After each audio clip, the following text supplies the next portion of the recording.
ఇల్లు మన లోకేష్ కార్యక్రమంలో పేదలకు ఇళ్ల పట్టాలను పంపిణీ చేశారు మంత్రి లోకేష్. దాదాపు 624 మంది లబ్ధిదారులకు పట్టాలు అందజేశారు. పేదల అభ్యున్నతి కోసం కూటమి ప్రభుత్వం కృషి చేస్తుందని తెలిపారు. ప్రజలకి మంచి చేయాలని వాస్తవంగా నాడు నాకు మంగళగిరిలో పెద్ద పరిచయాలు లేవు. కేవలం అద్దుకుంటున్న ఇల్లు మంగళగిరి నియోజకవర్గంలో ఉంది. నియోజకవర్గ ప్రజలకి మంచి పని చేయాలన్న లక్ష్యంతో ఆనాడు పోటీ చేశా.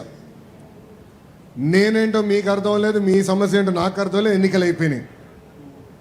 5300 ఓట్లతో ఓడిపోయా తల్లి. ఓడిపోయిన రోజు మటుకు బాధ కలిగింది. కానీ రెండో రోజు నుంచి ఆ బాధ ఆవేదన నాలో కసి పెంచింది.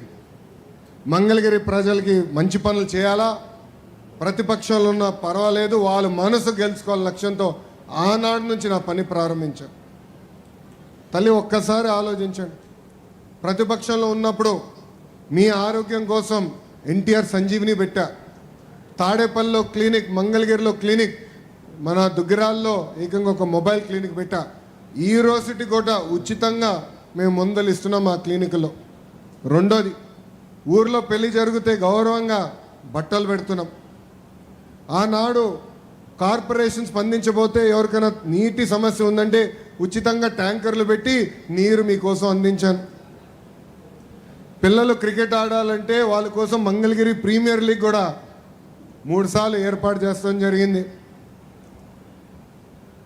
ఇంకో పక్కన మహిళలు సొంత కాళ్ళపై నిలబడాలి, కేవలం కుట్టు నేర్పిస్తే కాదు, ఉచితంగా మెషిన్ అందజేసి అవసరమైన పని కూడా ఈరోజు తెలుగుదేశం పార్టీ మీకు కల్పిస్తుంది. తల్లి ఇలా 26 సంక్షేమ అభివృద్ధి కార్యక్రమాలు మీకోసం చేశా. 2024 ఎన్నికల ప్రచారం మీ దగ్గరకు వచ్చా. ఆనాడు మిమ్మల్ని ఒకటే కోరా, ఓడిపోయిన లోకేష్ ఇంత పని చేస్తే రేపు గెలిచిన లోకేష్ ఎంత పని చేస్తాడో ఒక్కసారి ఆలోచించమని కోరా. వాస్తవంగా ఆనాడు